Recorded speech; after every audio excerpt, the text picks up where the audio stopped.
இனி பிரத்யேக செய்திகள் உங்கள் விரல் நுனியில். இந்தியாவின் சமூக ஊடக தளம் அரட்டையில் தினமலர் சேனலை பின்தொடருங்கள். ஜாதி இல்லாத சமுதாயத்தை நாங்கள் உருவாக்குவோம். ஜாதியை நாங்க ஒழிச்சிடுவோம்.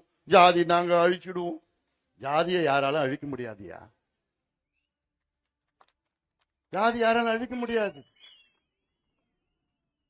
எது அழிக்கப்பட வேண்டும்?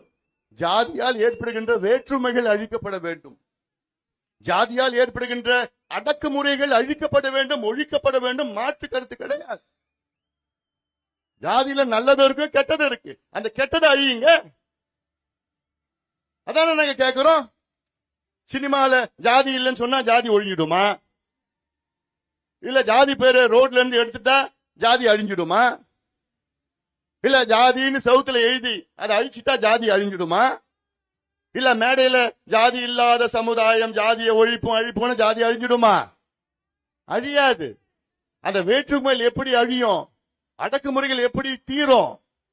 நீங்க கீழ் ஜாதியோ, நடுவர்க்க ஜாதியோ, அடக்கப்பட்ட ஜாதியோ, ஒடுக்கப்பட்ட ஜாதியோ, பிற்படுத்தப்பட்ட ஜாதியோ, பட்டியலின ஜாதியோ, அந்த ஜாதிக்கு நீங்க யாரு, எத்தனை பேர் இருக்கிறாங்க, அவங்க எந்த நிலையில இருக்கிறாங்கன்னு சொல்லி அதை கண்டுபிடிச்சு அவங்களுக்கு படிப்பு கொடுத்து வேலையை கொடுத்து அவங்க சுயமரியாதை வாழ வைத்தால் தமிழ்நாட்டிலே இந்த ஜாதி இல்லாத வேற்றுமைகள் இருக்கும். அதுதான் உண்மையான சமூக நீதி. அதை செய்யறதுக்கு துப்பு கிடையாது உங்களுக்கெல்லாம். ஒரு கணக்கெடுப்பு நடத்த துப்பு இல்ல. நீங்க ஜாதியை பத்தி பேசிட்டு இருக்கீங்க. நேற்று கோயம்புத்தூர் போயிருந்தேன். அங்க பார்த்தா ஜிடி நாயுடு மேம்பாலம் ஒன்று திறந்தாங்க. ஜிடி நாயுடுனா கோவிந்தசாமி துரைசாமி அவர் பேர். ஜிடி கோவிந்தசாமி துரைசாமி. கோவிந்தசாமி துரைசாமி சொன்னா புரிஞ்சுப்பாங்களா மக்கள்? தெரியுமா? தெரியாது. கோவிந்தசாமி ஜிடி நாயுடுன்னு சொன்னாதான் தெரியும். இப்போ ஒரு சொல்றேன். இப்ப நரேந்திரன் சொன்னா உங்களுக்கு யாரா தெரியுமா யாருன்னு? நரேந்திரன் மோடின்னு சொன்னதான் தெரியும். மோடி என்பது ஜாதி பேர். பிரணாப் அப்படின்னு சொன்னா புரியுமா? பிரணாப் முகர்ஜி, முகர்ஜி ஜாதி பேர். வெங்கையான்னு சொன்னா தெரியாது. வெங்கையா நாயுடுன்னு சொன்னதான் தெரியும் உங்களுக்கு. ஏன் ராகுல் அப்படின்னா யாரு? ராகுல் காந்தி. காந்தி என்பது ஜாதி பேர். இவ்வளவு பேர் எல்லாம் ஜாதியில பேர் வச்சிருக்கிறாங்க. அதை எடுத்துட்டோம்னா அழிஞ்சிடுமா? ஜாதி அழிஞ்சிடுமா? ஏன் தமிழ்நாட்டில் என் தாத்தா பேரு சஞ்சீவராய கவுண்டர், எங்க அப்பா பேரு டாக்டர் ராமதாஸ், என் பேர் அன்புமணி ராமதாஸ். என் பேர்லயும் எங்க அப்பா பேர்லயும் ஜாதி பேர் இல்ல. தமிழ்நாட்டில் அழிஞ்சிடுச்சா ஜாதி? இந்த புத்தகம் விடியல் எங்கேன்னு ஒரு புத்தகத்தை நான் போட்டிருக்கிறேன்.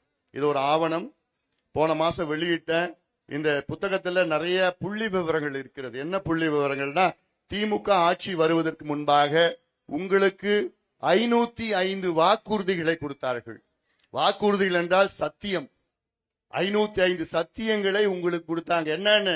நாங்கள் ஆட்சிக்கு வந்தா உங்களுக்கு இத்தனை சத்தியங்கள், இத்தனை வாக்குறுதிகளை நாங்கள் நிறைவேற்றுவோம் என்று சொன்னார்கள். இதுல எத்தனை தெரியுமா நிறைவேற்றிருக்கிறாங்க திமுகவில்? 505 வாக்குறுதிகளில் வெறும் 66 தான். எவ்வளவு பெரிய ஒரு ஏமாற்றம்! 505ல வெறும் 66 வாக்குறுதியில மட்டும்தான் நிறைவேற்றிருக்கின்றார்கள். 66னா எத்தனை சதவீதம் தெரியுமா? 13%. வெறும் 13% வாக்குறுதியில் நிறைவேற்றிருக்கின்ற திமுக இந்த 4.5 ஆண்டு காலத்தில். 4.5 எங்க, இன்னொரு 4 மாசத்துல 5 வருஷம் முடிய போகுது. அப்போ ஒரு பரீட்சையில எத்தனை மார்க்? பாஸ் மார்க் 35 மார்க் தான் மினிமம் பாஸ். குறைஞ்சது ஜஸ்ட் பாஸ் 35. திமுக எத்தனை மார்க் எடுத்திருக்கு?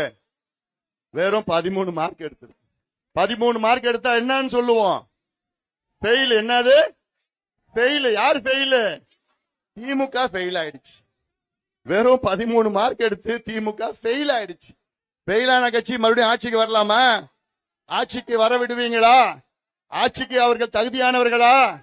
நிச்சயமா கிடையாது. ஆட்சி செய்யறதுக்கு தகுதி அற்றவர்கள், லாய்க்கு அற்றவர்கள், திறமை இல்லாதவர்கள், நேர்மை இல்லாதவர்கள்.